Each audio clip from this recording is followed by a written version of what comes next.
আসসালামু আলাইকুম। আজকে আমি একটা মাছ দিয়ে ডাউল দিয়ে বড়া বানাবো।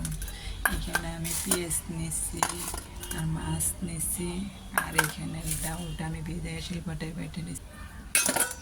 কাঁচামরিচ কুচি, ধনিয়া পাতা, মসুর ডাউল, বেসন, ময়দা।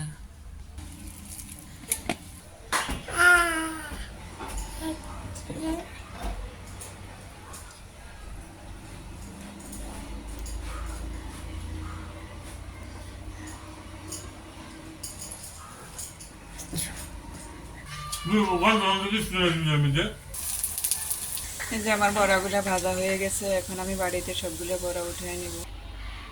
আমার মাছের বড়াটা কেমন হয়েছে প্লিজ আপনারা লাইক কমেন্ট শেয়ার করবেন, আমার জন্য দোয়া করবেন। এখানে আমি মসুরি ডাল দিয়ে আর মাছ হালকা বাজছে, তারপরে আমি মাছটা বাজছে কাটা বাজছে ফেলাই দিয়ে, তারপরে আমি মসুরি ডালটা শিলপাটায় বাইটে আমি বড়া বানাইছি। এখানে ধনিয়া পাতা দিছি, কাঁচামরিচ দিছি, পেঁয়াজ দিছি, মরিচ কুচি দিছি, আর লাল মরিচের লঙ্কা দিছি, হলুদ দিছি, ধনিয়ার গুঁড়া দিছি, আর কিছু দেই নেই। এখানে দিয়ে আমি তা বড়াগুলো বানাইছি। কেমন হয়েছে প্লিজ আমার একটা লাইক কমেন্ট শেয়ার করবেন, আর আমার ভিডিওটা বেশি বেশি করে সাবস্ক্রাইব করবেন, আমার জন্য দোয়া করবেন। আসসালামু আলাইকুম। আজ এই পর্যন্ত। আল্লাহ হাফেজ।